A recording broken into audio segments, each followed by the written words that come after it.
It's like my Ladies 600-pound and life. gentlemen, boys and girls, I'm skipping all this shit. I'm skipping it. I'm skipping it. I'm skipping it. You know who we are. You know what we're doing here. You know that M&J Ecological sponsors our show. 305-697-2258. 305-697-2258. I'm sorry, I'm being a little more serious right now because the first thing that I woke up to today was a text from Benny Blanco. We already put our hands on Benny Blanco. Okay. So Benny Blanco's done. He's out of the picture. The guy's gone. Michael El Rey, I'll deal with you later. All right. So we had a great interview a couple nights ago with Pharaoh. And that worked out pretty well. What'd you think? You liked it? I liked it. Yeah, I liked it. I thought it was dope. No, it was Brought a lot great. of insight to the community.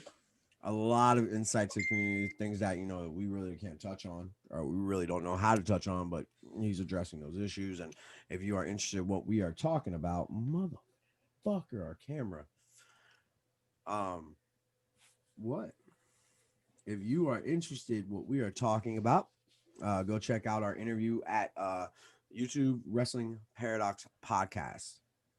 Uh, YouTube that. That's the last interview we just put up with Pharaoh.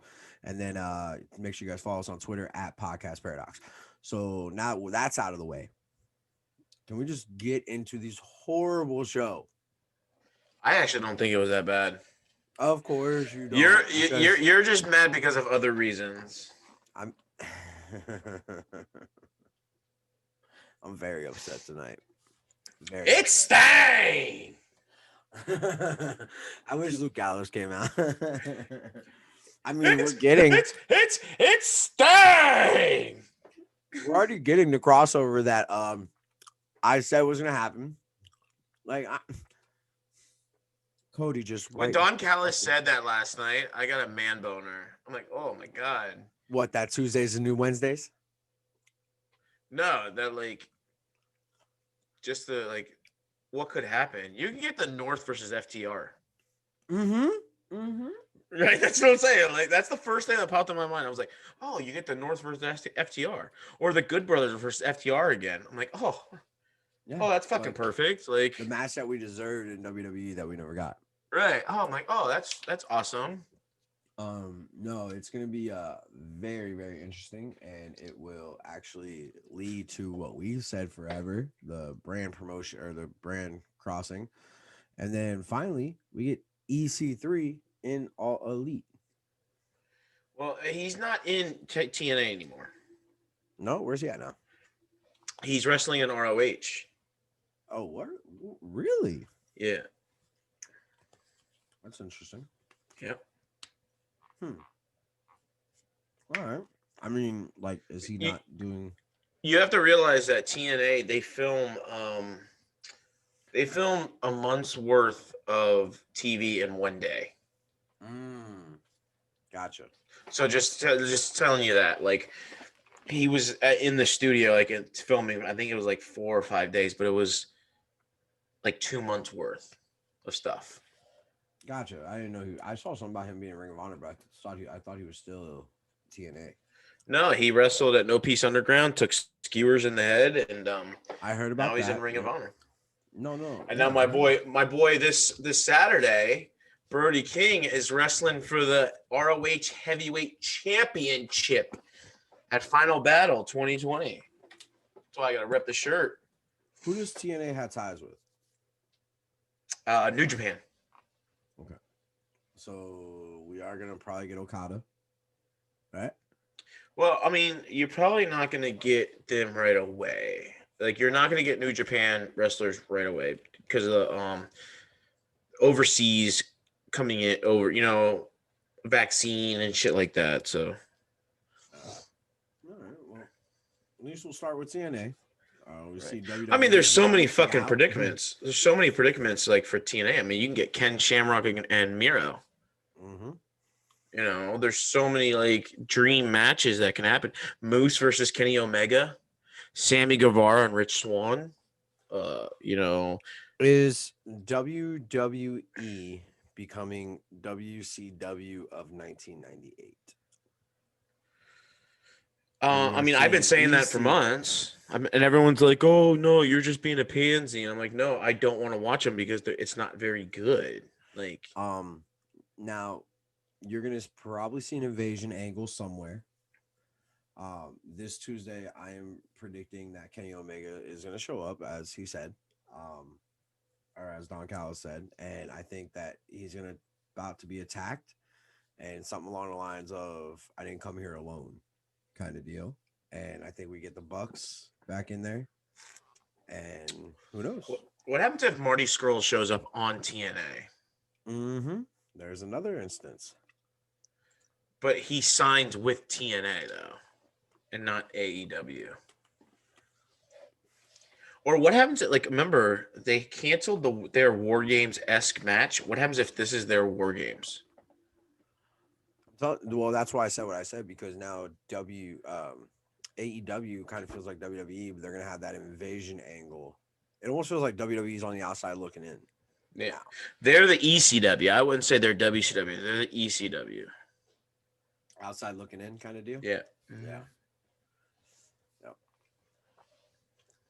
Man, that's and everyone says like everyone's like all our friends, like our ring rat Aaron, he would say, "Oh no, you're just an AEW homer." You know, so I'm like, no, like they've got good stuff. Like they listen to what we say for them to do.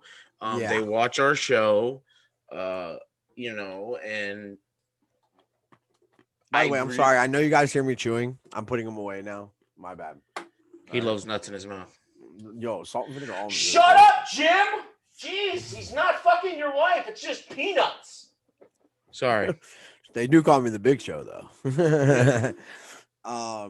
No, so I mean, I don't know. You're gonna see a lot of interesting things now gonna be happening with AEW, TNA, and you know, I don't care. I'm gonna say it. I didn't know Don Callis was Jekyll from back in the day. I didn't realize that's who that was. Jackal.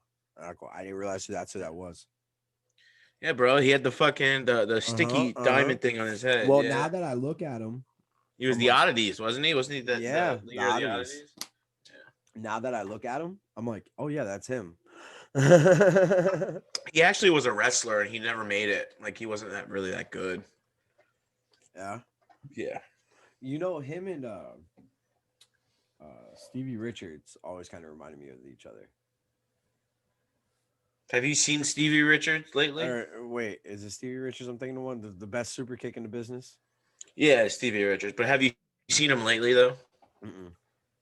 He's like a fucking statue. Like he's ripped. He's got like a 6-pack on top of a 6-pack on top of a 6-pack. Really? Good for him, man. Dude, he's the best super kick in the business, hands down.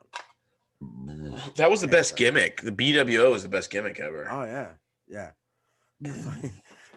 The fucking fat man. Dude, that's not the fat man. It's the blue meanie, bro. Blue meanie? Blue meanie and the Nacho Man, or is it the blue yeah, the blue Nacho Man. The Nacho Man, and then it was what was Stevie's name? Oh, Big Stevie Cool. Was that what it was? Yep, Big Stevie Cool, yeah. I remember he came out on, was it Barely Legal? And he goes, "We're taking over." Good times, man. Good times. I think that was like April 3rd, 1997. That was, or April 21st, 1997. That was ECW's first pay-per-view. Barely Legal. Man, you are like, you're like my Conrad Thompson. Like you are very know everything here. All right, so can we get into the Terry Funk won the heavyweight championship that night. I thought you were gonna tell me like Terry Funk just won the Impact title. I was like, what? They would give it to him. Anyway, your mother's a whore. Can we get started with this horrible show? I'm cracking a beer. I'm taking my pants off. It's not a beer. It's a White Claw for people who aren't watching. I have to be to work early, so I got to drink something a little, you know. If you're a real man, you cracked it before work on the way to work. You know, I'm celebrating early. It's my birthday Saturday, so. Oh, there you go. Oh, your best friend wasn't invited. Anyway, so open up with the Diamond Ring. Has Corona, so. Open up with the Diamond Ring Battle Royal. I didn't understand it. Everybody standing on the outside, then jumping in. Yeah. Well, not only that, but why not advertise for it? They did. You just didn't recognize it because they were pushing this Mox and Omega thing so fucking much, and it Like, was an bros, okay advertise match. it. Actually, I think the Mox Omega match was very, very good. It told a very good story. I just didn't like the ending of it, but we'll get there. But the battle royale, like the casino battle royal, they fucking played that up. Like, oh yeah, poker chip, blah blah blah blah. They did it for weeks. They did it for weeks. Oh, like here's 3 entrants, here's 2 entrants. There's gonna be a mystery wild card. But then this one, it's like, hey, this is going to be the biggest like weekly show that you've had in 7 months. Yep. Why didn't you advertise this, especially if this person wins the diamond ring? Like, And come on. now, first question first. Is Hangman part of Dark Order at this point? I don't know, but it's very cool though. I like it. I love like that it a how lot. I love like it a lot. how he fell onto them, and then he He's was like, like, "Put "Put me me back, put me back." back." Yeah, that was so like awesome, man. Yeah, I like that a lot. That was really cool. And then there were some good spots. It did get down to the final 2, or the final 3. I'm 4, sorry, the final 4, 3. 4. No, but this is where I'm getting to. I know where you're going, but there's one spot that I just want to highlight really quick. Oh yeah. Okay, I see what you're saying. Jungle Boy and Sammy Guevara, or final 4. Yes, It's Final Four. That's what I was saying. Yeah, Final Four. Jungle Boy and Sammy Guevara. It's technically Final Five, but Final Four. Yeah, and it was probably some of the greatest mat work I've seen in AEW since it started. Those 2 together working on The a apron. 6 foot by, they didn't use the whole apron. They used 6 feet of that part. They did not Right. make it all the other side. They used a 6 foot by 2 foot area and made probably one of the best like segments I've seen in this fucking show. Magic. Dude, it It was was beautiful. magic. Yeah. Absolutely beautiful. And then how it gets down to it, you actually had what, 5 or 6, 5. and they eliminate Miro. Well, halfway through the match, OC gets thrown on like through the ropes. Like first off, he got pummeled. He got his shit beat in by Miro outside, by Kip Sabian. Like, so they kept him out of the match. So in the ring, the final 5 in the ring was Wardlow, MJF, Jungle Boy, Sammy G, and Miro. And then you had Jungle Boy kind of laying off to the side. And we finally had a one-on-one with Wardlow and Miro. Yes, and I like Miro looking good. My favorite part of all that was Sammy Guevara and MJF laying in the corner on each other. Yeah. It was amazing. And then you had Miro get eliminated. Then you had the great segment of that great spot with Sammy G and Jungle Boy. They're up on the top rope, far corner, trying to do some type of move, and it looks like Sammy's going to. Was it Sammy? Looked like a Spanish fly. It looked like a Spanish fly they were trying to do. MJF went over and knocked him off. Yep. Yeah. And I actually thought Sammy and MJF were looked really good throughout the whole match. I was like, oh, they're working together. I actually thought at that point in time, I thought Wardlow was going to eliminate MJF. Because the way he looked, he smiled and he did his whole like stupid thumbs in the singlet. Yeah. I thought he was going to eliminate him. I did too. But then he gave it away too early because to me, I mean, I was hanging up work clothes and stuff like that. So I really didn't notice OC laying in the corner outside. So I'm like, oh, like these guys are going to wrestle next week. But then he gave it away too early. He starts laughing and pointing. I'm like, dude, you gave it away too early, man. Yeah. Now, remind you, it took the entire inner circle to eliminate Miro. Yeah. And so, well, not entire, but all the inner circle members that were in the ring to eliminate Miro. So then we have OC somehow eliminates Wardlow. So then it becomes OC and MJF next week. As soon as that match is over. Miro comes rushing to the ring. Right. Miro does not go after Wardlow, does not go after MJF, does not go after Sammy Guevara. He goes after OC. Mm-hmm. I understand there's a storyline there, but are you telling me that OC to you is more important than the Diamond Ring and what comes along with it? I think he's gonna try to work himself into to be a 3-way next week. Because from what I read, there was a like a conference call or something that TK did um, last week, and they asked him about Miro and how he was being used, and they're like, "Look, Rusev was used terribly in his end of his run in WWE. Miro is a new character here. He's just starting out. We are going to work him and use him, and there's only way is up from here." Can I ask you a question? When Miro first arrived at AEW and they were like, all right, so picture this. There's a wedding. And he was just like, fuck. And walked away. But I honestly think, but I honestly think though, I mean, if you go back and look at it and just think, like, take everything out of consideration, I think that was a jab at the reason, like, that was his last like hoorah in WWE, like, oh, my wife is marrying somebody else. A black guy. I didn't say it, you did. Remember that, Pharaoh. So, my wife is marrying somebody else. And then he goes to a new company and he's in a wedding segment, scenario. I think it's a jab like, oh, hey, you ended here, but guess what? You come to a new company and you're going to start in the same, type deal and work your way up. I guess. I think in the next 8 months, you're going to see Miro wrestling for the title. At least one of the titles. Yeah. I'll take it. Anyway, so after that match, what happens next, Chris?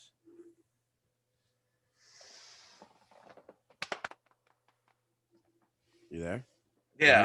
Did you smack your penis? Were you like, what No, happened? I smacked my belly because I was thinking. I'm like, what did happen next? Jericho and Frankie Kazarian. No, but wasn't there a promo between there though? Possibly. I think there was a promo. Remember, I don't take notes anymore. I watch it and then I look at the results. I went to go take a shit. I look at the results and just to refresh my memory. I do know that Chris Jericho and Frankie Kazarian was next. Very good match, by the way. Very good match. I wish we saw it 15 years ago. See, I knew you were going to say that. I wish we saw it 7 years ago. I'm not mad at TK for giving us that match. I enjoyed the match. I wish we just got it when both guys were in better shape. No, you're thinking more of one because as soon as there was one scenario that because Kaz was sitting on the mat up against like the bottom rope and Jericho got like a head of steam off the ropes. Says come in and he just kicks him in the back and he was out of breath and I'm like, oh, Joe's gonna fucking say something about that. Like you can see he was gassed but you also have to realize though, you were out doing your personal stuff last night, so I couldn't text with you, but because I didn't know what time you were gonna get done. So our ring rat friend Aaron was texting with me. Not in the group chat apparently. No, not in the group chat because I told him that you were doing something personal, so I didn't want to bother you. I was playing pool, man. I wasn't at like a fucking funeral. Yeah, right. I don't want to say that you're a gay pool player, but I didn't want to like your pool phone. Players in Broward County. I don't know about that. But I didn't want your phone to go off and mess you up or anything like that. Thank you. So exactly. But Sam calls me like 6 times in a row as I'm in the middle of a shot. But I was texting with Aaron and I said it's like 32 degrees there and they're wrestling outside. Like if you run like 600 feet in cold air, you're gas. I don't care who you are. Like you're sucking in all that cold air and that's moisture you're sucking in. Your lungs do not like that. So now 600 feet to us is 3 feet compared for Jericho? No, I'm just saying, like, and those chops, like you saw, like both of their chests when they're chopping each other. Dude, it Speaking was of like, chops, Alex Ocean, I want my goddamn chop. I called you out Saturday. You didn't give it to me. I could take it. how about I'll raise you a chop and let him put 2 skewers in your head. 2 skewers in your head, pal. Oh, that's fine. I'm down. I'm down. Got control. I'm telling you, I figured it out. I figured out how to do it. I'm telling you. There was a. It's funny that you said what you said earlier. It was funny you said what you said earlier to Nelio, who is the co-owner of and a producer, executive producer for CCW. Um, in a message earlier on Facebook, you said something about a flux capacitor, Yeah. and Frankie Kazarian actually hit a flux capacitor. Yes, that's the in the reason why I match. said it. Yes. And that is the moment I said, "Wow, Jericho is fat as fuck." No, it's not that. I think Excalibur just tried to like say, oh, this is the flux capacitor, like, oh, back in time, because that was a terrible, terrible Spanish fly. Like, it Oh, was, it's horrible. it was like It was one of the horrible. worst. That But it was was the a moment I said, really "Wow." good match, bro. It was a really good fucking match, and I love the ending. I love how MJF came down with playing the whole like Cody like towel thing at the end, and then Sammy G comes out to stop him, because that's when you're gonna get the Sammy G get thrown out of Inner Circle, and I said that a couple weeks ago. I said he's gonna side with Matt Hardy. He's gonna be resurrected. Yep, and that's what's happening. Yep. So yeah, after the match, MJF and Sammy were going back and forth on the towel thing, and Because then, now here's my thing. Let me go back to this, because you ranted already on Twitter, and by the way, Cody, that was not me. That was him. Fuck you, Cody Rhodes. Yeah. If Sammy G gets resurrected by Matt Hardy, and he teams with Matt Hardy, how like how close to the Hardy Boys, to the original Hardy Boys, is that going to be? Like, Matt does all the stiff, moves, and Sammy G does all the Jeff Hardy flip flop and fly, Daredevil moves. Like, that'll bring it back to like 1998, 1999 Hardy Boys. It would. But I don't. And you saw it. because last night Matt didn't move good back in 1999 or 2000. Right, that's what I'm saying. He didn't move well back then. You're expecting him to do something now? No, I'm saying he's gonna be the strong style. He's gonna be the ones that and Sammy G's gonna do the flip flop and fly. But you saw a little bit of dissension last night because Matt Hardy eliminated Cassidy from the Battle Royal. That was a little weird to me. I don't know. No, it's setting the split up. Yeah, Mark Quinn's still like hanging out, and he's just like, "Yeah, man, let's take them all out." Like, you just took out my brother, you piece of shit. Like, that concussion didn't hurt. Like, why didn't Mark Quinn make a move then? Yeah, like, come on, you saw it happen. So show does not make sense to me. You have, I don't know, fucking Miro. That whole party right there just set me off, because I came home from lunch and I just watched the Battle Royal. And at the end of it, I'm like, why is Miro going after Cassidy? Like, it doesn't make sense. Like, put him over here and be pissed off at Inner Circle. No, I think it's gonna be a 3-way. I guess, I don't know. So let's move on.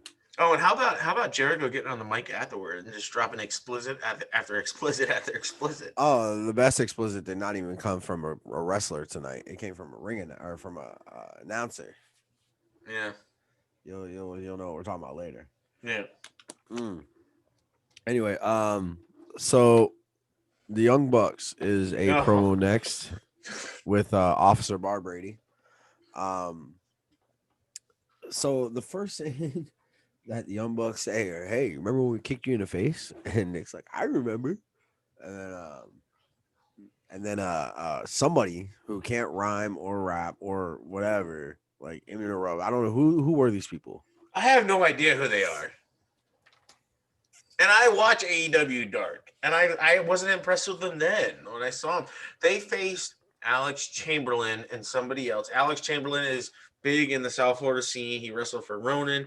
I think he wrestled for Gangrel's Asylum and everything along those lines. He beat Sounds him like he on, missed the best school in South Florida. So yeah, Apollo Middle.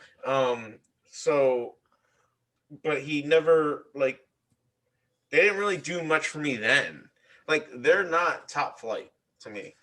no, I don't know who these guys were. They were rapping, talking about Young Bucks dicks, and then But actually, it was pretty funny though. Like the book cover does look like that. They were looking at each other's junk. yeah, and then like um who got involved? Angelico didn't, and it wasn't Oh, it was Angelico the hybrid and too, both of them. or Yeah, and Jack hybrid too. Evans. Yeah, Yeah. yeah, Jack Evans and Angelico. They got involved, jumped on him, and it kind of made the Young Bucks almost feel like a face. And it's like, wait, are they heels or are they faces? Like, should we be upset they're getting beat up or happy they're getting beat up? Like, I don't get it. It doesn't make sense. Well, they're tag champs, so they're gonna make themselves look like faces. But what? But the first thing they said was, "Hey, Barbara, do you remember we kicked you in the fucking face?" Right. That's not a Uh, face thing to say. That's a I mean, I heel have thing. something to say about the Bucks. I don't know when I should say it. I mean, if everyone knows already about what happened, we already talked about it with Don Callis saying that we'll answer questions on Tuesday on Impact. This morning I woke up and while I was at work, I jumped on Twitter real quick, and the first thing that pops up is the Young Bucks tweet. They put up a picture of them as Generation Me with TNA in the background. That's the only thing they put up all day. So I guess that's an answer to the question, or that's gonna fucking come to fruition of, hey, I didn't come alone. It was like the weirdest thing. It was like a godsend. Like I just literally just opened Twitter, put my phone on the counter, looked away, came back, and that was the picture right there. I'm like, huh, that's interesting. Dude, there's so many things, like so many like possibilities with this crossover. And who would have thought, like 20 years ago, like you would have an inter promotion like crossover? Like, do you What? remember like back when we were little? Like we were little. Like, if all our fans that watch this don't know, Joe and I have been like friends for over 20 years. I mean, we're not gonna call friends, acquaintances for over 20 Oh fuck! for over 20 years. And we would always have the conversation like, oh, fantasy book a battle royal or a Royal Rumble with everybody. Like pick WCW, ECW, and WWE wrestlers and this, that. What's their Twitter handle? The Young Bucks. Yeah, should be the Young Bucks, yeah. Um and like we would always like fantasy book, like, oh, Goldberg and this, that, and the other. Oh, this person we're going, and we would get into arguments. We're fucking living it in 2020 right now. Mm-hmm. Like, this is the fucking craziest thing ever. And like that happens last night. And then today I see the Young Bucks thing. And also, like later on in the day, I see that Davy Boy Smith Jr. is no longer with MLW. Mm-hmm. Mm-hmm. So that leads me to believe that, I mean, if everyone's living under a rock today, that Triple H had a conference call today and said, oh, that they're open for promotions, to, come in, blah, blah, blah, have rival promotions, this, and the other. Do you think It that opens just, the door for Ring of Honor or MLW? I think it's MLW because Court Bauer used to work for WWE. And Court Bauer runs MLW. And I don't think Davey Boy Smith Jr. likes working for WWE because of the fact that they fucked him the first time. Yeah. And they basically screwed over his dad, and everything like that. So I think all of a sudden he was in the title picture 2 weeks ago with MLW, and their first show is back, and now all of a sudden he's like, "Oh, I'm fucking done." Like, come on. Yeah. There's if it's MLW, we know somebody who worked for MLW who has ties to MLW. Will Austin. You I don't know that guy. don't know Will Austin? That's fine. No, no, I know the I don't King of know. Flight, and that's all that I matters. don't know. I don't know him. I'm gonna call him right now and tell him you said that. I saw his only fan though last Saturday.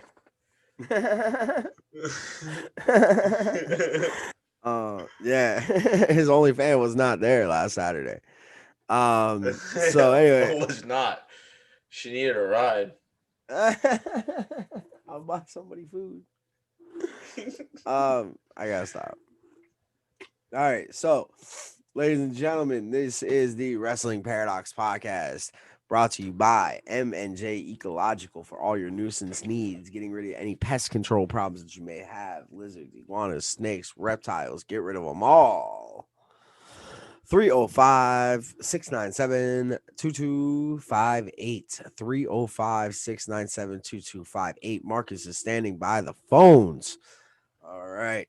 Don't forget, if you missed it this week, we did interview the one, the only Pharaoh Johnson, and the things that man does wants to do inside the wrestling community. You need to know about it. You need to Yep. go watch that interview right away.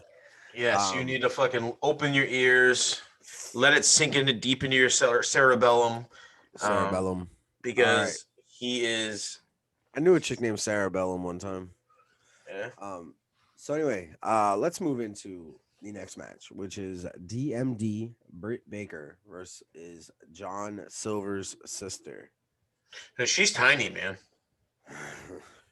Layla Hirsch. I thought John Silver put on a wig. But I guarantee you, though, if you put her in UFC, she'd dominate. Oh, dude, she has a low center of gravity. She'll take down everybody. Yeah. I don't know why she's wrestling. She should definitely be in MMA.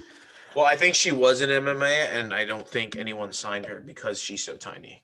Yeah. I have to ask, does every match get a picture-in-picture? For the most part, yeah. If you ever noticed, like on those big shows, like didn't they have a couple of months ago, like a quote unquote pay-per-view? Didn't they have like an All Out or something that was like it would have been a pay-per-view, but they gave it free on Wednesday wasn't night? it Fight for the Fallen? Yes. Yeah. And it was Fight for the commercial Fallen. free. Yeah, it was commercial free. Exactly. So every match has a picture-in-picture. You know, Stupid. well, but you realize though, every match has a picture-in-picture when it's live. Yeah. It's only when it's live. True. Okay. Yeah. Okay. So this match, we'll just jump right to it. Britt Baker wins. Out comes Thunder Rosa, and Thunder Rosa and Britt Baker kind of get pulled apart, which look good. And then Rebel Reba, the announcers don't even know her fucking name. It's so funny to me that they're like constantly. No, it's a joke because on Tony Schiavone's podcast with Conrad Thompson, Conrad goes, "What's fucking her name?" And Tony goes, "We don't even know." And he goes, "We just call her Rebel, Reba, whatever. She doesn't even know her name." So that's what they just keep going on with it. Like that's the one thing that I don't like about AEW is for people that like you don't listen to all the podcasts. You don't listen, you don't watch like the YouTube shows and everything. So you don't get the insights. Like you don't not the insights, but you don't get the insights. Yeah, the lawnmowers. I didn't get the lawnmowers when they won the TNT title with Luke Harper. Like I didn't understand the lawnmower reference. There was a bunch of lawnmowers out there. Chili's. I didn't understand that reference. Yeah, to be in the elite, yeah, because the Chili's, yeah, exactly. Yeah, he bought a whole bunch of lawnmowers. Yeah, it's. I don't get those references because I don't watch that stupid shit. Right. Those fucking cartoons that they put on. So the end of the match comes and Reba Rebel runs over to Thunder Rosa and kind of throws a punch. Mm-hmm. And it was a worked punch, which, by the way, if you watched what happened on Saturday, Mr. Benny Blanco, Mr. Harlem himself, those were not work punches. Those were straight shoot. And I know he's feeling his back today. And there are bruises right now. All right. So anyway, she goes over, she runs over, shows a work punch at fucking Thunder Rosa. Thunder Rosa eats that shit and like pushes her away. And she's like, "Get the fuck away from me. I'm not even talking to you." Like it was, I don't know if you caught that, but it looked horrible. It looked horrible. But then the sexiest thing in the world happened. You have Layla Hirsch come over and just pick Reba Rebel up, and her ass like floats like 4 feet up off the ground, and it's like all like drops her right on her fucking neck. It's like I Believe I Can Fly was like slowly playing in my head as she was going over, and it's like, man. All right. So you get into your co-main event of the evening. Yeah, what no one realizes is this paper. I mean, this show tonight was It was very really short. short because the main event got 45 minutes, Yeah. which Uh, it deserved. It deserved 45 minutes. It was a very good match, but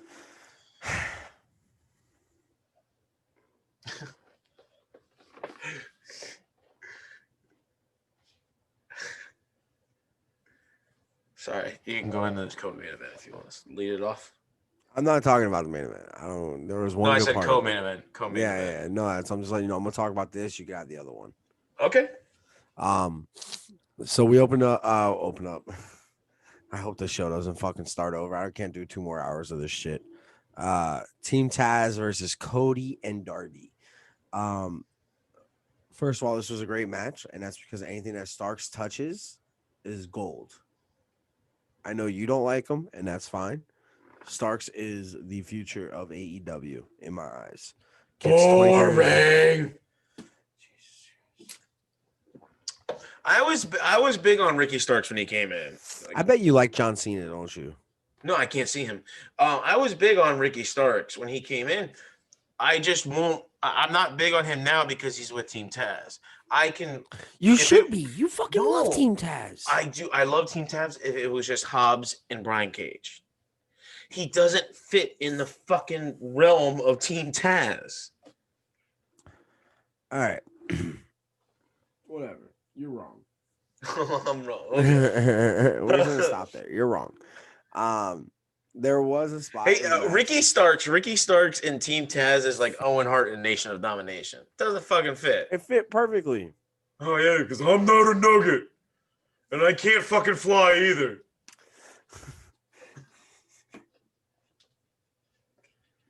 Ricky Starks just runs out and goes, "Oh, I like turtles," and then fucking, does a Russian leg. Me up. You cracked me up. You sounded like the interview with RVD on YouShoot, and where he does the Shawn Michaels impersonation. He's like, "Hey, Rob." So anyway, all right, whatever you got to say, I don't care. There was a spot in this match with the where like Darby did like a double backflip, or like he went to go get suplex backwards, flipped over, then Hobbs caught him. Hobbs went to go suplex him backwards. He flipped over again, and then he gave Cody the hot tag, which essentially was probably the best hot tag that they've ever had on that show. Because I remember when Kenny and Hangman were tagging, and Kenny couldn't perform a hot tag to save his life. The worst. And then what happened? Darby pinned Starks, right? Yeah, and Starks' fucking elbow was up or his shoulder was up the entire time throughout the pin. Did you see that? I like turtles because I like turtles. No, because he didn't actually get pinned. That's bullshit. He didn't lose. All right. I swear, him and Eddie Kingston get fucked over so much by this show. That's another one too, by the way. What's another one? We'll get to that. Oh God. So, anyway. So after the match ends, Yeah, go ahead. Darby Allin pins Ricky Starks. Lights go out. Oh my God! It's STANG. That's what I texted Joe last night. I said, "Holy shit, it's STANG." In 4 different text messages. So I was anticipating the whole time. I'm like, who is it? Who is it? Who is it? And it was STANG. It was STANG. AEW marks rejoiced around the world because a 61-year-old man came in and stared down their top 2 stars on the show. He's not 61, is he? He is 61 years old. I looked No up way. today. There's no way. Yes. There's no way he's 61 years old. Mm-hmm. Look it up. STANG. I'm typing in STANG. It's Oh, Sting, he is you Sting. idiot. He is 61 years old. Wow. Yes, I'm telling you, man. It's Yeah, so but you want to know what though? AEW is. You texted me and you went off on this rant and this and the other. Blah blah blah. We don't know what's going to happen. We don't know if he's going to get an in-ring performance. he signed or a he's multi-year going to be a deal. manager. Right. So did Arn Anderson. Is Arn Anderson wrestling matches? Arn Anderson went in there last night and fucking tried to beat up Will Hobbs. But is he wrestling matches from bell to bell? He's gonna fucking break his hip if he keeps going out. Is he wrestling matches from bell to bell? I want Arn Anderson in a goddamn cage match. Is Taz wrestling bell to bell? No, he's not. So we don't know. He could. Oh my god! He honestly could be managing Darby Allin. I just had a vision. All Out next year. 3-man cage match. Taz, Arn Anderson, this thing. Yes.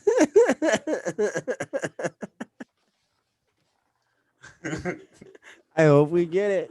You're such a fucking troll. And Tully's on the outside. Yeah, with his fucking gator, like it looks like he has lymphoma. Like Jesus. And Jake's still at the bus stop, like, hey man, I was supposed to be picked up like an hour ago. Fuck, show's already started. Hey man, I was trying to get some crack rock, but I missed the bus, man. Where's Cody? Well, my dad another tattoo on his neck. My dad touched me. My dad touched my sister when I was younger. Yeah. All right. So then Sting comes out. That was from Michael Blackstock, by the way. Walks away. Sting walks away, looks at the camera. There's like foam all over the camera. It was fucking snow. In Florida. It was 32 degrees. I'm gonna go off Jacksonville's only 9 miles from Georgia. Just letting you know that. I'm gonna go off on a limb and say it wasn't snow. You never know. You weren't there. I've been around snow. Let you know. That's not snow. I'm just gonna let you know. The people that were there fucking went ballistic. Nuts. I mean, fucking ballistic, dude. Did you see the screenshot, the still shot somebody put up on Facebook showing Darby's face when Sting was doing his woo? And Darby's in the background like... Yeah, because you know why? Because I don't think the people in the ring knew. Because I was reading Matt Jackson put out a post today that they kept Sting in a trailer, kind of like what WWE did for WrestleMania with the Hardy Boys. They kept Sting in a trailer. No one knew until it was time for him to come out, and Atlas Security walked him through. No one knew. So when he walked through, Cody knew. Tony Khan knew. Right. And then Bucks knew. I'm gonna assume Arn probably knew. I don't think Arn knew. The way he looked in the ring, he did not, and the way he went over and talked to him, it did not look like he knew. Maybe you're right. That puts a new aspect on it for me now that I'm thinking about it. Like, that's kind of cool. Darby's just like, what the fuck? Right, like, dude, and he didn't go through the whole like crow gimmick like WWE did with the fucking flashing of the crow and everything like that. It just black snow falling on the screen, and then all of a sudden it's just Sting, and it's like, was he comes out? That's also what I texted Joe. Like, what pissed me off is why is he winter? Like, yeah. But I mean, like, you saw the natural reaction from Darby, like, yeah, oh my god, you know, and even like Will Hobbs and Brian Cage, you know, and Ricky Starks on the outside, like. I wonder if Taz knew, because Taz was probably like, we gotta get out of the ring. I mean, can you imagine what going through Taz's head? Taz has never had like any one-on-one like interaction with Sting. Yeah. You know, so it's like that's why I'm not like upset that Sting returned last night. For the first time in 19 years on TNT television. Mm-hmm. All right. I'm okay with it. Right. You just had to have some sense talked into you. All right, I'm okay with it. So can we talk about we don't usually talk about this, and this is upcoming matches next week, but there's a match next week featuring one of our favorite tag teams, FTR, versus Varsity Club / Hollywood Blondes. The Varsity Blondes. Like, I did not get their name. Who is it? It's Griff Garrison and Brian Pillman Jr. They are the Varsity Blondes. Is that their name? Really, seriously? Mm-hmm. The Varsity Blondes versus Well, FTR. wasn't Brian Pillman Senior in the he was one of the Hollywood Blondes, wasn't That's he? what I thought of too. Yeah. So it's an homage. Uh huh. It would be funny as hell if Griff If he Garrison was one of resurrects the and comes kids. back, like No, if Griff Garrison was one of the Steiner kids. no, Rick Steiner kid is getting a tryout, and He is he fucking looks huge. he's like a behemoth. Like Yeah, he's gonna get a tryout in WWE. yeah, he is. They've already said it. Like he's getting a tryout in WWE and for NXT. Did you see NXT posted a picture of like 2 of the 3 guys from Rascals? Yeah, Trey Miguel isn't on there, and I don't know where he is. Yeah. It's very interesting because Trey Miguel was one of the better ones. Yeah. I mean, Zachary went. I mean, all 3 of them were really good. I mean, we've seen Desmond Xavier jump off of a fucking 15-row bleachers onto 8 guys. You know, but Trey Miguel was actually very, very good. He was very talented. Maybe they're gonna take And a him very straight to the funny main guy. roster. Maybe they're gonna take him straight to the main roster. No, he's too small. Yeah. He's too small. Yeah. Put him in fucking what's their name? He's kind no Retribution. No, they're getting dismantled. They're getting dismantled after this week when Mia Yim's fucking mask fell off. It's fucking. She lost to fucking Dana Brooke. Yeah, Dana Brooke did that back handspring into an elbow and it knocked. Didn't watch it. Well, I just saw the clip, and the back elbow caught the mask, and the mask fucking flew off. Oh, Vince is probably pissed in the back. Oh yeah, dude. Oh yeah. I'm like, oh, Retribution's getting buried. Like you invested all this time, you took people from NXT to put them in this group, and now they're just gonna get fucking dismantled. I mean, what they think was gonna happen? There's no way that group could ever succeed. I said that from the get-go. Like a year, almost a fucking year preparation for this, like hacker type shit. Yeah. And that's what you come up with. Yeah, that's what you come up with, bro. Like they probably got lost. They're like, oh fuck, where are we going with this? Mia, what do you I mean, everyone saw it was Mustafa Ali. Yeah. Like everyone saw. Yeah, and that's another waste of talent. Like, I don't know. I would have put a manager in as a hacker, like not a fucking talent. Yeah. You know, whatever. This is the reason why I drink. You sure that's the reason? Look, this last match is yours. I don't fucking want it. Dude, best match in probably the past 4 months. Wait. Whoa. Hold on. Right before that. Officer Bar Brady in the back, interviewing Sheeta. Okay? A little upset about this one. Well, I'm going to set you straight. On it, so go ahead. I just didn't want to ruin your self-esteem on FaceTime and on the phone. And I was pissed. If you go back and watch our show like a month, 2 months, for the past 2 months, every show, I'm always saying, oh, let's do it again. Oh, we're live, pal. Like cracking that joke of Sid Vicious being half-ass fucking retarded. Right. Sorry, dropping that word out to all you AEW marks out there. Because we can FaceTime one person and he'll agree with me. What? Wait, about what you're gonna say. Go ahead. Well, no, that's what I'm pissed off about. That the fact that they constantly copy our show, they constantly say the shit that we say. They're watching our fucking show, and there's no denying it at this point. No, it's not. They're not. First off, Jim Ross would used to say it in like 98, 99 on Raw. Like, oh, we're live, pal. And also Conrad and Thompson and Tony Schiavone and JR and Eric Bischoff and Arn Anderson. Conrad says it to them. He's like, no, we're live, pal. Like, you need to answer the question. I don't give a fuck. Bar Brady got off us.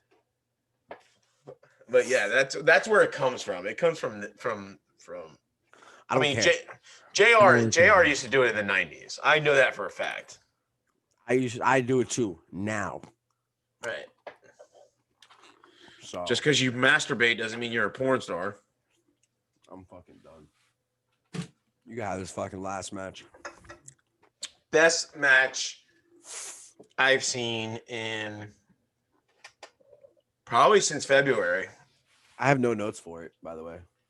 I didn't Probably want to talk about it. best match since February. The only thing I didn't like the ending of it.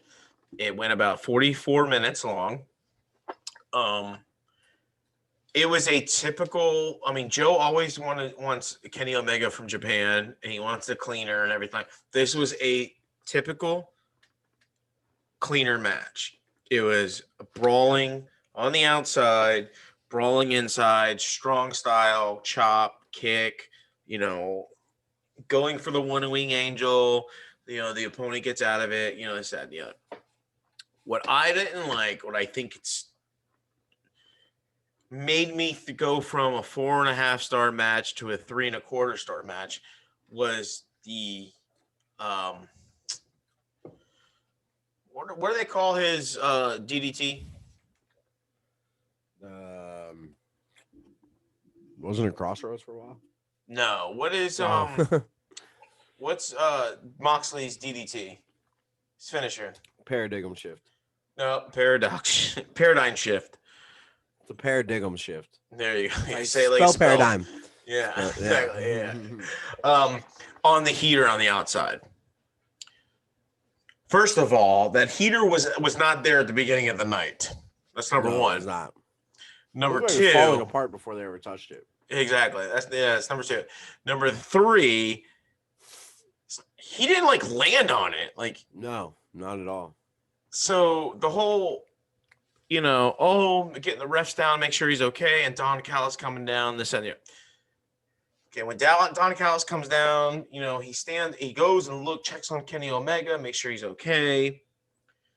And then Mox is like running around the outside, picks up Omega, throws him in, distracts Don Callis gets on the apron, distracts the ref, but then had the mic in his hand for some reason.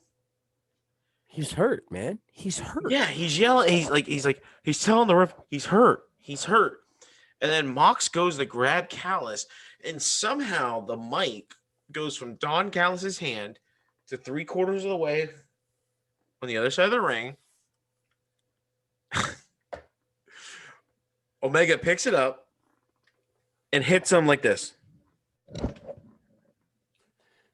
There was a blade in it, pal. With the foam, like, look, I mean, we both have mics. With the foam, condom on it, he didn't, like, it's not like he hit it. He like went dunk. Yeah, like dunk.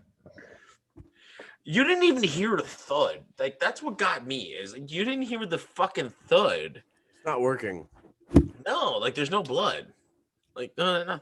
Like, what I would have done, if I would have written it, is if you would have had Don Callis go to get up on the apron, grab the belt off the timekeeper's table, slide it into the one side of the ring, then get him and distract the ref, get Mox's attention, have Omega hit him with the belt, then do the one wing angel, then run out.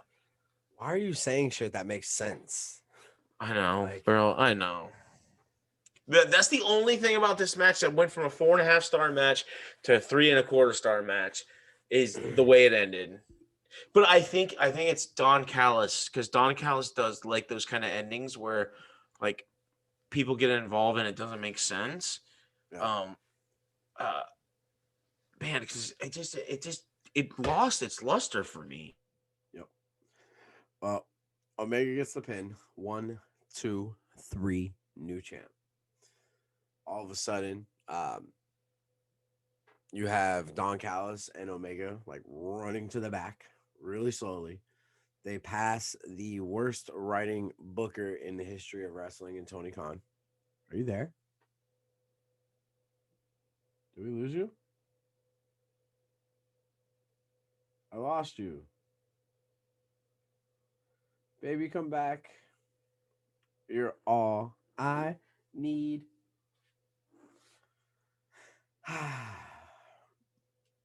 Hold on. We're not doing this yet. I'm waiting for Chris. Where you at, Chris? It looks great, by the way. All right. So I am on my own. Man, I look good. What's up, guys? What's up, ladies? Name's some shady. Remember D12, baby. What's up, man? it's like I'm telling the truth, and it fucking kicks me out. Well, I can't argue that, man. I understand you are telling the truth. All right. So this is how we're gonna finish the show then. Yeah, it's like you, Don Callis. He's running my computer right now. Yeah. Oh yeah, it's still recording. All right. So then at that point, that's when Don Callis and Kenny Omega are running through the back. And where are you? Where's the camera? There you are. You have Don Callis running through the back with Kenny Omega. Right. And you hear Tony Schiavone go, "This is bullshit." Yes. That's my favorite fucking line of the whole night. This is bullshit. And then Callis says, "You want answers? Watch Tuesday night, Access TV, TNA Impact. This is an invasion angle if there ever was one. And it's like a real invasion, not like WCW, WWE invasion where we got like Monday Night Nitro. I'm sorry, where we got Monday Night Raw and SmackDown versus like a washed up episode of like Thunder. Yeah.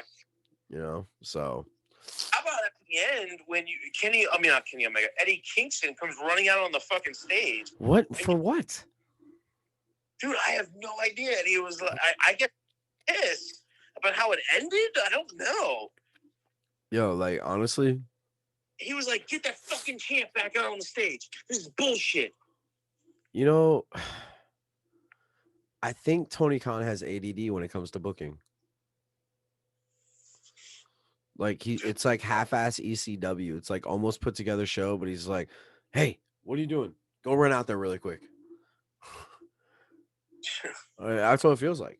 So anyway, ladies and gentlemen, this has been the Wrestling Paradox Podcast. How you feeling, Chris? I'm feeling good. Feeling good. Don Callis fucking took over my internet and threw me offline. Yeah, it's such bullshit. Dude, it won't even let me log. I have internet, but it won't let me log into Zoom. I guess we're speaking the truth. It all makes sense. All right. Well, that is it. Wrestling Paradox Podcast. Thank you for tuning in. M&J Ecological. Chris, you're still there? Yeah, I'm here. Say something stupid. Something stupid.